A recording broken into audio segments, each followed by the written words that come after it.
اعوذ باللہ من الشیطان الرجیم، بسم اللہ الرحمن الرحیم۔ دوستو، زندگی کو بنانا ہے تو صحابہ کی زندگی کو پڑھنا ہے اور صحابہ کے زندگی کے حالات سننا ہے، تبھی زندگی بنے گی۔ نبی کریم صلی اللہ علیہ وآلہ وسلم کے بتائے ہوئے طریقے پہ صحابہ چلتے تھے، ان کی زندگی اللہ نے بنا دی۔ اگر ہم اپنے صحابہ کی زندگی نہیں پڑھیں گے تو ہم کہاں جائیں گے؟ انگریزوں اور یہودیوں کے طریقوں پر جائیں گے، جو کہ آج کل ہمارا نیا نسل ہے، جو کہ انگریزوں اور یہودیوں کے طریقے اپنائے ہوئے ہے۔ اسی لیے دوستو، یہ ضروری ہے کہ ہم حیات صحابہ کا مطالعہ کریں اور حیات صحابہ پر اپنی زندگی، پوری زندگی حیات صحابہ پر گزارے کہ ہمارے صحابہ نے نبی کریم صلی اللہ علیہ وآلہ وسلم کے بتائے ہوئے طریقے پہ کیسی زندگی گزاری تھی۔ کچھ واقعات صحابہ کے میں انشاءاللہ آپ کے سامنے بیان کروں گا۔ اگر بیان کو پورا ہم سنیں گے تو ہماری بات، یعنی میری بات آپ کی سمجھ میں آ جائے گی کہ میں کیا کہنا چاہتا ہوں۔ دین کی خدمت ہے میرے بھائیوں اور دوستوں، دین کو پھیلانا ہے۔ قیامت کے دن اللہ تعالی ہم سے پوچھے گا کہ میری دین کی کیا خدمت کی تھی۔ جو ہمارے بس میں ہے ہم انشاءاللہ وہی کریں گے۔ حضرت ام اسحاق رضی اللہ عنہما فرماتی ہے، میں اپنے بھائی کے ساتھ مدینہ منورہ حضور صلی اللہ علیہ وآلہ وسلم کی خدمت میں ہجرت کے لیے چلی۔ راستے میں ایک جگہ پہنچ کر میرے بھائی نے مجھ سے کہا، اے ام اسحاق، تم ذرا یہاں بیٹھو، میں اپنا خرچہ مکہ میں بھول آیا ہوں، جا کر لے آتا ہوں۔ میں نے اپنے خاوند کے بارے میں کہا، مجھے تم پر اس غنڈے سے خطرہ ہے، تمہیں وہ کہیں قتل نہ کر دے۔ اس نے کہا، نہیں، انشاءاللہ ایسا نہیں ہوگا۔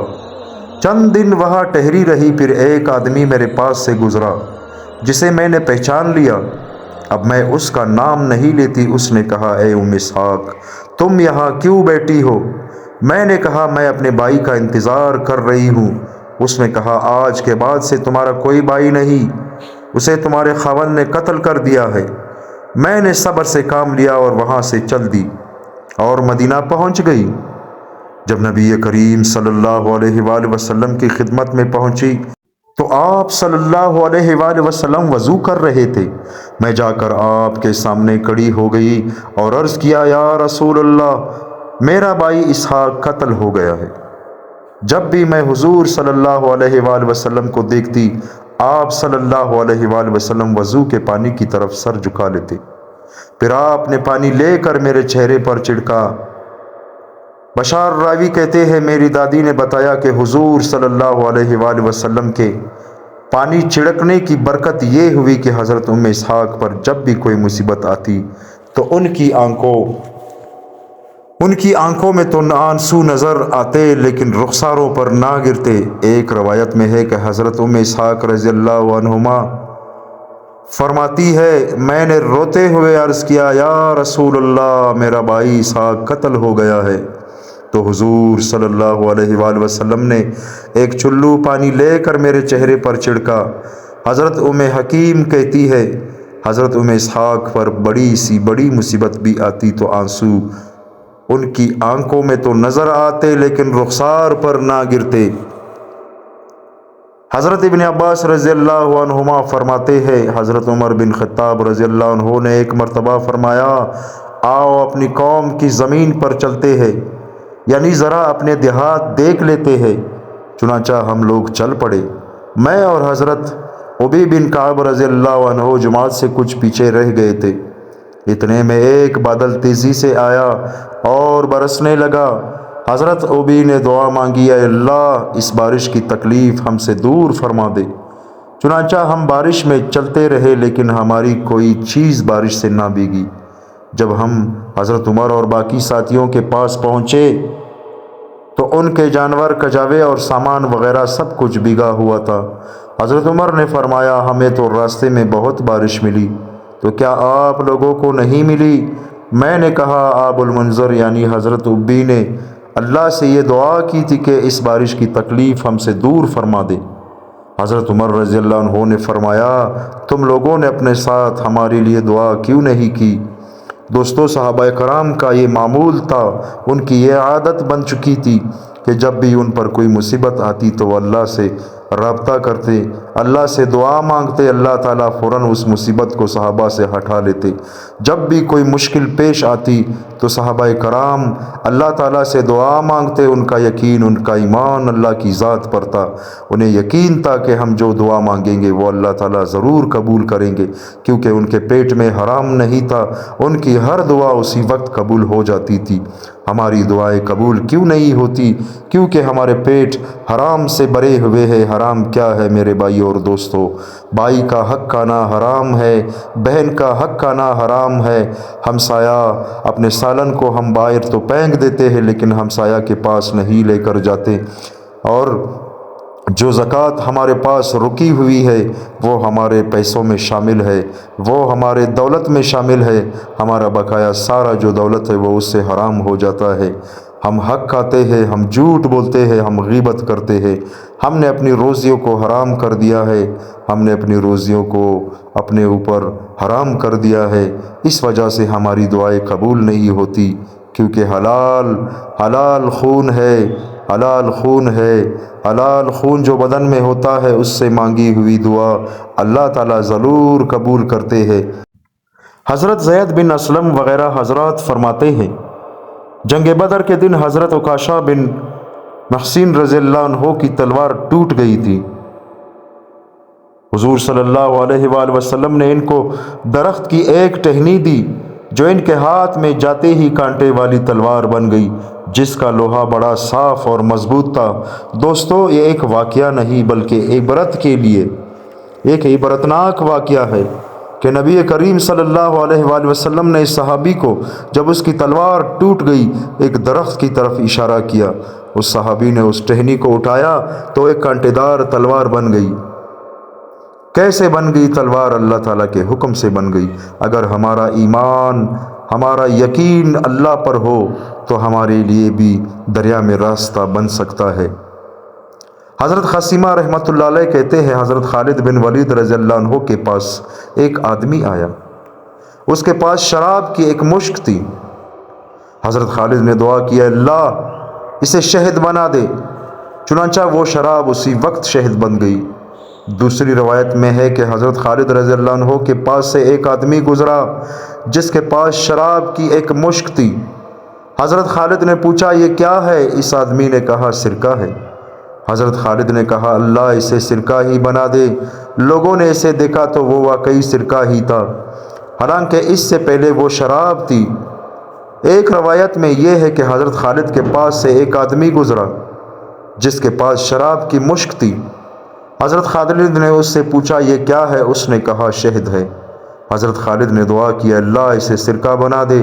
وہ آدمی جب اپنے ساتھیوں کے پاس پہنچا تو اس نے کہا میں آپ لوگوں کے پاس ایسی شراب لے کر آیا ہوں کہ اس جیسی شراب عربوں نے کبھی نہیں پی ہوگی۔ پھر اس آدمی نے مشک کھولی تو اس میں سرکہ تھا، تو اس نے کہا اللہ کی قسم اس کو حضرت خالد رضی اللہ عنہ کی دعا لگی ہے۔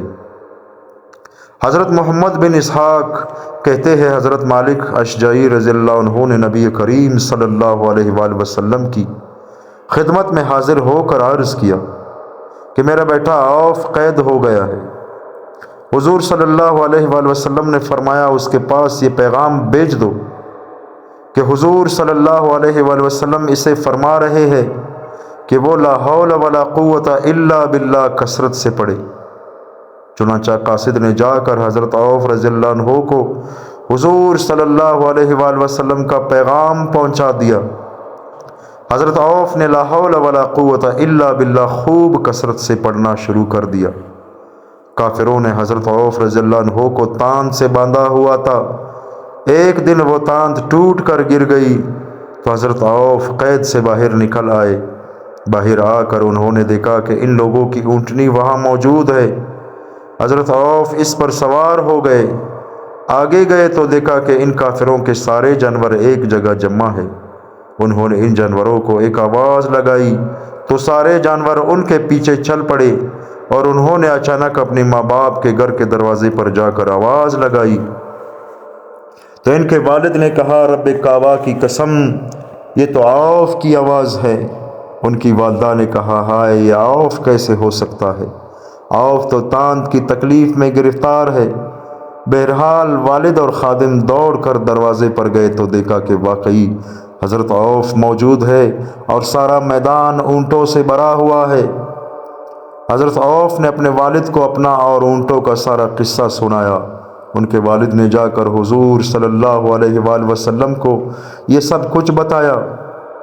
آپ صلی اللہ علیہ وآلہ وسلم نے ان سے فرمایا، ان اونٹوں کے ساتھ تم جو چاہو کرو، یہ اونٹ تمہارے ہے، اس لیے اپنے اونٹوں کے ساتھ جو کچھ تم کرتے ہو وہی ان کے ساتھ کرو، پھر تمہارے ہے اس لیے۔ پھر اللہ تعالیٰ نے یہ آیات نازل فرمائی، اعوذ باللہ من الشیطان الرجیم، بسم اللہ الرحمن الرحیم، ومن یتق اللہ یجعل له مخرجا ویرزقہ من حیث لا یحتسب ومن یتوکل علی اللہ فہو حسبہ۔ جو محض اللہ سے ڈرتا ہے، اللہ تعالیٰ اس کے لیے مضرتوں سے نجات کی شکل نکال دیتا ہے اور اس کو ایسی جگہ سے رزق پہنچاتا ہے جہاں اس کا گمان بھی نہیں ہوتا۔ اور جو شخص اللہ پر توکل کرے گا تو اللہ تعالیٰ اس کی اصلاح مہمات کے لیے کافی ہے۔ ابن جریر کی روایت میں یہ بھی ہے کہ عوف کے والد حضور کی خدمت میں حاضر ہوتے اور اپنے بیٹے کی قید میں ہونے والے پریشانی نبی کریم صلی اللہ علیہ وآلہ وسلم سے بیان کرتے۔ حضور صلی اللہ علیہ وآلہ وسلم انہیں صبر کی تلقین فرماتے اور ارشاد فرماتے، اللہ تعالیٰ ان قریب اس کے لیے اس پریشانی سے نکالنے کا راستہ بنائیں گے۔ دوستو، اللہ تعالیٰ ہم سب کو ان باتوں پر عمل کرنے کی توفیق عطا فرمائیں۔ نبی کریم صلی اللہ علیہ وآلہ وسلم اور صحابہ کرام کی زندگی کو پڑھنا ایک تو ثواب کا کام ہے، یعنی بہت ہی بڑے ثواب کا کام ہے سیرت نبی صلی اللہ علیہ وآلہ وسلم پڑھنا، صحابہ کی زندگی پڑھنا، تاکہ ہمارے سامنے زندگی میں جو حالات ہمارے سامنے آتے ہیں، اگر وہ مشکلات ہو تو ہم نبی کی زندگی سے سیکھیں کہ مشکلات میں نبی کریم صلی اللہ علیہ وآلہ وسلم نے کون سا عمل کیا تھا، اور خوشی میں نبی کریم صلی اللہ علیہ وآلہ وسلم نے کون سا عمل کیا تھا۔ اگر ان طریقوں کو ہم اپنی زندگی میں لائے تو یقین مانیے کہ ہمارے اور جنت کے بیچ میں صرف موت ہے۔ کیونکہ دوستو، زندگی معاملات یعنی آخرت میں جو اللہ تعالیٰ جو سوال کریں گے، ان میں معاملات میں بہت ہی سختی ہوگی۔ کسی کے ساتھ کوئی نماز قضا ہوئی ہے، اللہ غفور رحیم ہے، معاف فرما دے گا، لیکن یہ نہیں کہ ہم یہ پڑھ کر یہ سن کر نماز قضا کریں، نہیں، بالکل بھی نہیں، اس کی بھی اجازت نہیں ہے۔ لیکن جو معاملات ہیں ان کے بارے میں اللہ تعالیٰ سختی سے پوچھے گا۔ معاملات کیا ہے میرے بھائی اور دوستو؟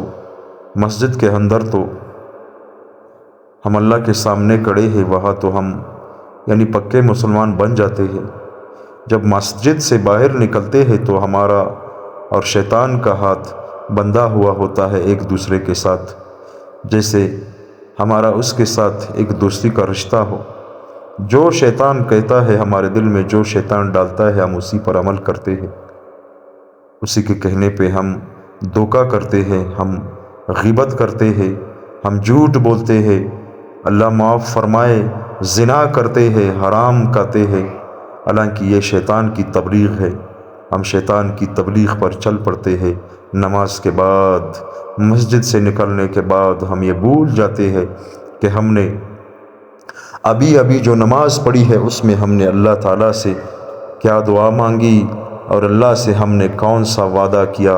اہدنا الصراط المستقیم صراط الذین انعمت علیہم غیر المغضوب علیہم ولا الضالین۔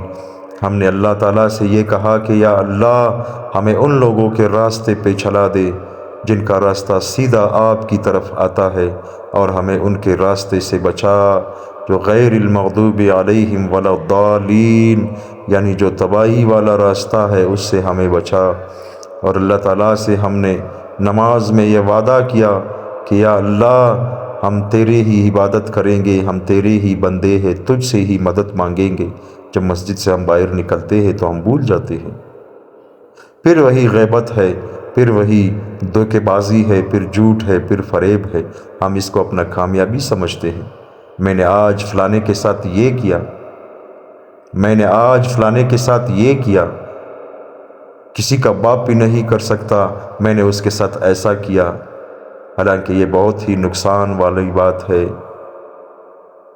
یعنی ہم خود کو اتنا سینئر اور اتنا علم والا سمجھ بیٹھے ہیں کہ ہم نے اس کے ساتھ دھوکہ کیا، تو جب اس کے ساتھ ہم نے دھوکہ کیا تو اللہ تعالیٰ ہمارے ساتھ کیا کرے گا یہ ہم نے کبھی سوچا ہے؟ نہیں، شیطان نے جو دل میں ڈال دیا ہم نے بس وہی کر دیا۔ دوستو، استغفر اللہ رب من کل ذنب واتوب الیہ۔ نبی کریم صلی اللہ علیہ وآلہ وسلم فرماتے ہیں کہ اللہ تعالیٰ کے سامنے قیامت میں جو لوگ پیش ہوں گے جن کے عمل نامے میں استغفر اللہ رب من کل ذنب واتوب الیہ زیادہ ہوگا، اس کے لیے جنت کا بہت ہی زبردست موقع ہوگا۔ جب کوئی بھی ہماری کسی بھی دن کا عمل نامہ نکلے گا، کیونکہ فرشتے ہماری ہر حرکت پر نظر رکھے ہوئے ہیں اور ہمارا ہر عمل جو ہے فرشتے وہ لکھتے ہیں۔ ہمارے ہر دن کے کم از کم ہر دن کے عمل نامے میں ہمارے کم از کم 1000 دفعہ استغفر اللہ رب من کل ذنب واتوب الیہ ہونا چاہیے۔ اللہ ہم سب کو ہدایت دے، آمین ثم آمین۔